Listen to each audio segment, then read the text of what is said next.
This happened about 2 years ago, when I was living alone in a small one-bedroom apartment just outside of Denver. It wasn't a great place. Low ceilings, paper-thin walls, flickering hallway lights. One of those old, low-budget complexes where everything smells faintly of mildew no matter how often you clean.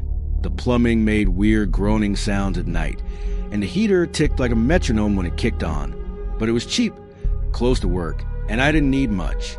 Just somewhere to sleep between long shifts. At the time, I was working 10-hour days at a data entry job. Monday through Friday, nothing exciting. I'd come home, heat up something frozen, and zone out to Netflix until I passed out. I didn't have many friends in town, didn't go out much. I mostly kept to myself. The apartment complex had these narrow hallways with yellow-tinted lighting that buzzed overhead. The walls were beige, with paint peeling in places like dead skin.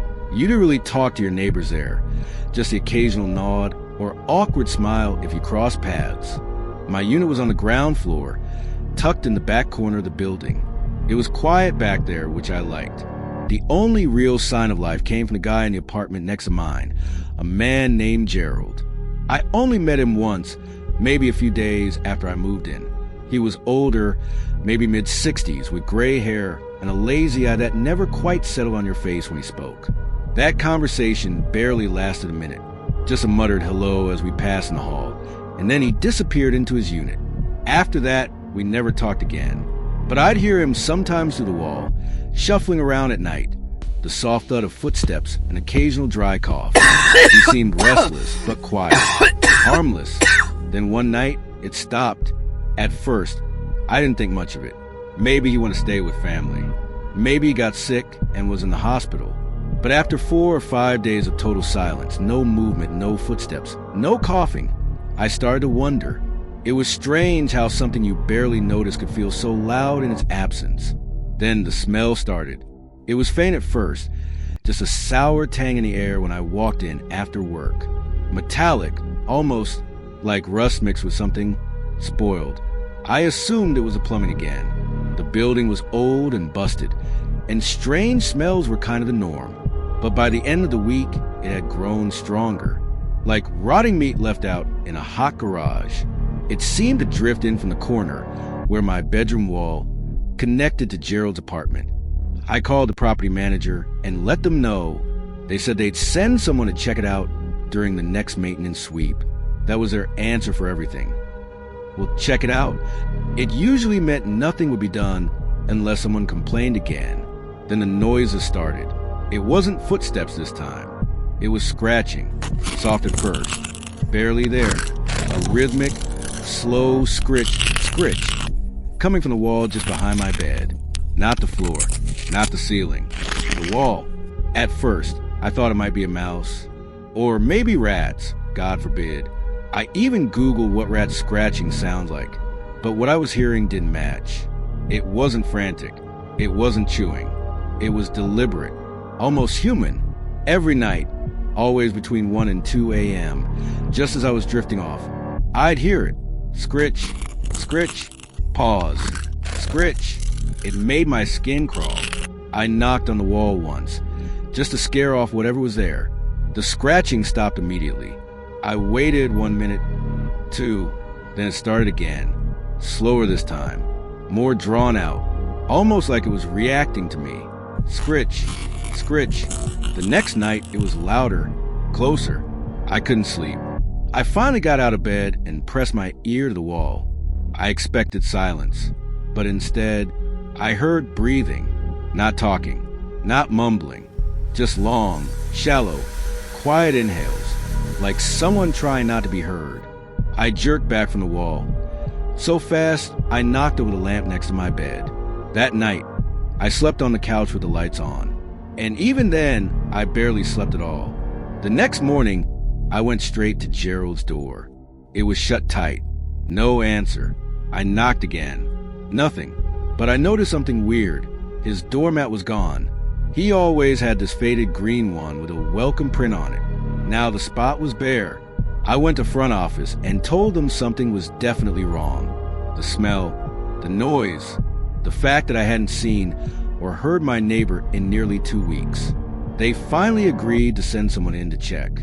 I wasn't home when maintenance went in, but around 4 p.m., there was a knock on my door. It was one of the maintenance guys. He looked pale, uneasy. He asked if he could speak with me for a second. He told me Gerald's unit was completely empty. Not just quiet, not just packed up. Empty. No furniture. No clothes. No dishes in the sink. It looked like no one had lived there in months. But there was no record of Gerald moving out. No notice. No moving truck. Nothing. They checked the lock logs. No one had opened that door from the outside in nearly 3 weeks. That alone would have been strange enough. But then he said something I'll never forget. The wall between your units, it's been torn open. I stared at him, not understanding. He said there was a section behind where our bedrooms connected. Inside the wall, that had been ripped apart. The drywall was shredded. The insulation was pulled out. There were deep scratch marks along the wooden studs, like someone had clawed their way through from the inside. But the unit had been locked the whole time. From the outside, no signs of forced entry. No signs of someone breaking in or out. They called the police, filed a report, but nothing came of it. No record of Gerald anywhere. No forwarding address. No next of kin. Just gone. The smell eventually faded. Maintenance patched up the wall. But I never really felt safe in that apartment again. Some nights, I'd wake up out of a dead sleep, and for a second I'd think I heard it again. That same sound. Scritch, scritch. I'd lie there frozen, staring at the ceiling, heart pounding, trying to convince myself it was just the wind, or the pipes, or my imagination. But part of me wonders if Gerald ever left that apartment, or if he's still there, somehow, behind the wall, waiting. If you've ever had something unexplainable happen in a place that should have felt safe, your home, your dorm, your apartment, tell us in the comments. And if you want more unsettling real-life horror stories, hit the like button and subscribe. 2 more disturbing true stories are still coming up. Stay tuned.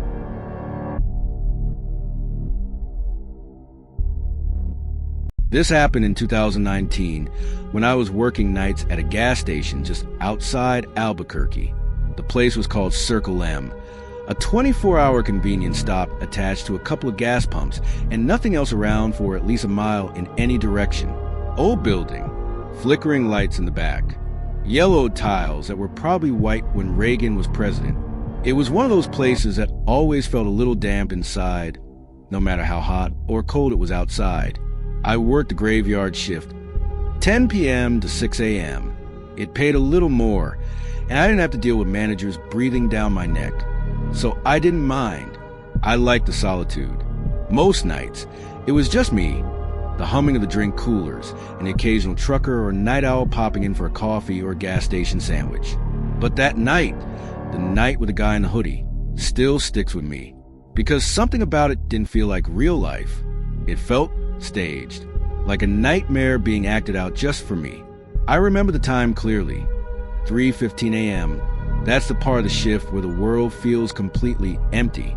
Between the last wave of late-night customers and the early risers, I had just taken out the trash and refilled the Red Bull fridge. I poured myself a terrible cup of gas station coffee, plopped down behind the counter, and glanced at the security monitor above the register. We had 2 cameras, one facing the gas pumps and parking lot, and the other aimed at the front entrance. After 12 a.m., I locked the front door and buzzed people in one at a time. It wasn't policy, it was just smart. We weren't in the worst neighborhood, but let's just say we weren't in the best one either. On the monitor, I saw a dark-colored sedan pull into the lot. Tinted windows. Didn't pull into a parking space, just kind of stopped crooked near the curb, headlights still on. It sat there idling for a solid 5 minutes. That's what got my attention. No one got out. No one moved. I couldn't see inside because of the glare from the lights. Eventually, the passenger door opened and someone stepped out. Tall guy, black hoodie, hood up, head down. And instead of walking straight to the door and pressing the buzzer like most people did, he just stood there, right in front of the door. Didn't knock, didn't press the buzzer. Just stood, facing the glass, unmoving. At first, I thought Maybe he was waiting for someone else to get out of the car. Maybe he was confused. But after about 30 seconds, he slowly raised his right arm and pointed directly at the security camera. Not at the door, at the camera. I sat there, staring at the screen, coffee cup halfway to my lips. He had to know I was watching. The camera is clearly mounted right above the door, with a blinking red light. It wasn't subtle. But he didn't move, didn't wave, didn't even tilt his head, just kept pointing. After maybe 10 seconds of that, I pressed the speaker button and said, "Hey, you need something?" Nothing. He slowly dropped his arm, turned to his left, and walked off the frame toward the side of the building where we kept the dumpsters. There were no cameras back there. A few seconds later, the headlights of the car turned off. Now look, I've had sketchy people in that store before. I've had drunk guys scream at me because we were out of rolling papers. I've had tweakers wandering barefoot in the middle of winter, but this was different. This was planned, controlled, quiet. I kept my eyes on the monitor. Nothing. The guy didn't come back into frame. And then, maybe 10 minutes later, I heard it. A knock. But it wasn't from the front. It was from the back door. The employee-only entrance. It's a heavy metal door that we never used. It stayed bolted shut from the inside and had no handle on the outside. It opened into a fenced-in area by the dumpsters. Basically a dead end. No one should have even known it was there. I turned down the tiny radio I kept behind the counter and listened. Another knock. This time, slower. A dull, deliberate thud, like someone was using the side of their fist instead of their knuckles. I stood up, but didn't move from behind the counter. My heart was going like crazy. I grabbed a cordless phone, called my manager, told him someone was messing around behind the store. He sounded half asleep but told me to lock everything, stay put, and call the police if it got worse. By the time I hung up, the knocking had stopped. Still, I waited another 10 minutes, pacing behind the counter, broom handle in one hand, phone in the other. Nothing. Finally, I decided to check. I walked through the store slowly, checking each door and window. I avoided the back at first, but eventually made my way there. The door was still locked, but something made me look closer. There were 3 greasy fingerprints on the glass pane near the center of the door. Long, smeared streaks like someone had pressed their hand there and dragged it downward. The glass was fogged, as if someone had been breathing on it from the outside. I didn't open it. I backed away, returned to the front, and locked myself in the manager's office until the sun came up. I didn't tell the police. I didn't file a report. What was I going to say? Some guy pointed at the camera and knocked on a door? It wasn't illegal. Just weird. But the next morning, when the day shift guy, Marcus, came in, I told him everything. He didn't laugh. He didn't even act surprised. He just looked at me and said, "Yeah, that guy comes around sometimes." I blinked. "What guy?" He leaned on the counter and said, "Tall, hoodie, just kind of stands there and watches. You're not the first person to see him. Sometimes he points. Sometimes he knocks. Never says a word. Been showing up since before I started here." I asked how long he'd worked there. He said, 6 years. I quit that job a few weeks later. Told them I needed better hours, which was true. But the real reason was I didn't want to see that guy again. I didn't want to wait around for him to show up a second time. And yet, ever since then, I've caught myself doing the same thing every night before bed. I check the security cam on my doorbell, just in case.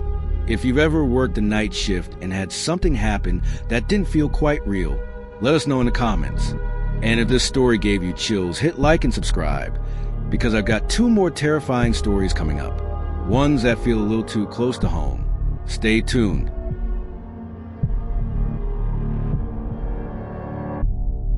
This happened last summer, and to this day, I still don't have a satisfying explanation for it. It's one of those things that seems small at first, just weird, maybe even funny if you're the type to brush things off.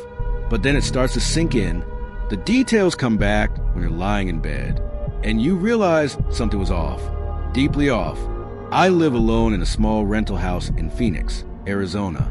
Nothing fancy, just a 1-bedroom with a narrow fenced-in yard, and a screen door that creaks when you open it too fast.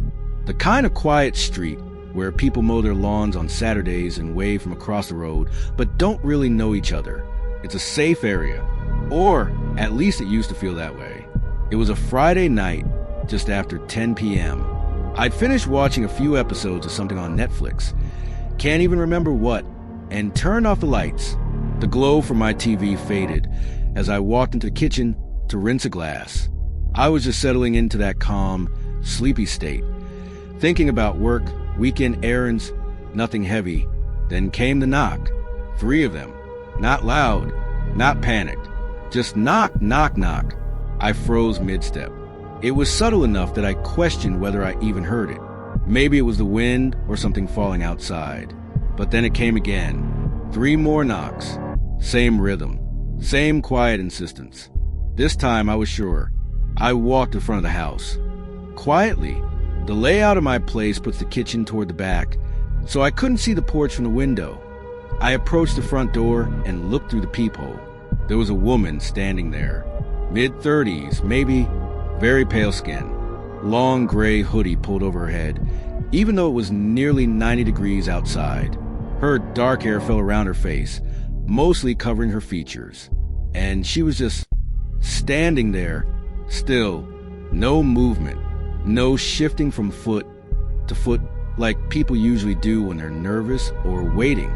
She was looking directly at the door, not at the peephole, but dead center, like she was staring through it somehow. I didn't open the door. Everything in me said don't. She wasn't knocking like someone in distress. She wasn't calling for help. She wasn't on her phone, just standing there with her arms at her sides. After about a minute, I backed away, carefully, no sound. I went to my bedroom to grab my phone. By the time I came back to check again, she was gone. No footsteps, no sound, just vanished. I opened the door a crack and turned on the porch light. My eyes scanned the yard, the sidewalk, even up and down the street. Nothing. At that point, I assumed maybe it was just someone who had the wrong house, realized a mistake, and left. It happens, right? Maybe she was looking for a friend or an Uber. I convinced myself it was nothing, but I locked the door and the deadbolt anyway. Then I went to the bathroom to brush my teeth and wind down for the night. That's when I heard it again. Knock, knock, knock. Faster this time. I froze, toothbrush in hand, staring at my reflection. Then again. Knock, knock, knock, knock, knock. Harder, more urgent, like whoever was wanted in, and didn't care about manners anymore. My skin went cold. I shut off the bathroom light and moved through the dark hallway back to the front door. I crouched low, avoiding the windows, and looked through the peephole again. It was her. Same gray hoodie, same pale skin, but she was closer this time, right up against the door. Her face tilted slightly downward, so her hair obscured most of her features. Then, without moving her body, she tilted her head to one side, like she knew I was watching, like she could see me through the door. I backed away immediately. My hands were shaking as I dialed 911. The dispatcher picked up, asked for the usual details. I told them there was a woman outside who wouldn't leave, and it was really creeping me out. Is she trying to break in? They asked. No, I said. She's just standing there, but it's not right. They said they'd send a patrol car to check it out. While I was still on the phone, the knocking stopped. Then I heard footsteps, soft ones, moving slowly across the porch. Then silence. 10 minutes later, the patrol car arrived. 2 officers walked the property. I met them outside and explained everything. One of them asked if she'd said anything or made threats. I said no, but that her behavior felt wrong, like she wasn't confused or lost, like she was waiting. The officer said it was probably a transient or someone under the influence. We get a lot of that in the summer. One of them said, especially late at night. Maybe they were right. I didn't sleep that night. I left the living room lights on and stayed up watching the door from the couch. But nothing else happened. For a while, I thought that was the end of it, until 2 weeks later. I got home from work around 6 p.m. Sun was still out. Everything felt normal until I noticed the screen door was unlatched. Now, I always lock both doors when I leave. It's just habit. I even do the handle jiggle test before walking away. But this time, the outer door was slightly open, just a few inches, just enough to make you wonder. I told myself maybe I'd forgotten to latch it. It had been a long day. I was tired. It's easy to forget things. I shut it, locked everything again, and went about my evening. But sometime after midnight, I was jolted awake by a new sound. Not knocking, scraping, like fingernails on mesh. S-C-R-R-C-H. S-C-R-R-C-H. Long, deliberate drags across the screen door. I stood up in the dark, heart pounding, and crept toward the window. I peeked through the side of the blinds, barely breathing. Nothing. The porch was empty, but the screen door was wide open again. Hanging there. No wind. No footsteps. No retreating figure. The next morning, I bought a cheap camera system from a hardware store and installed it myself. One pointed at the front porch, another at the driveway. They were motion activated and synced to an app on my phone. Nothing happened for a while. Then one morning, I was sipping coffee and casually scrolling through the motion clips on my phone. Most were just me coming and going, or the neighbor's cat walking across the fence. But at exactly 3:17 a.m., a new clip appeared. A figure, walking slowly along the sidewalk across from my house. "Hold up." She stopped in front of my property. Didn't come up to the door. Didn't knock. She just turned her head toward the camera. Right into it. She stood there for maybe 5 seconds, then turned and kept walking. I never saw her again after that. Not in person. Not on the cameras. But I still live in that house. And every now and then, especially on hot summer nights, I find myself checking the peephole one last time before bed, just in case. Have you ever had an experience like this? Something that started small, but slowly got worse the longer it went on? Share it in the comments. And if you want more true, creepy stories like this one, don't forget to like the video and subscribe. Thanks for watching. Stay safe.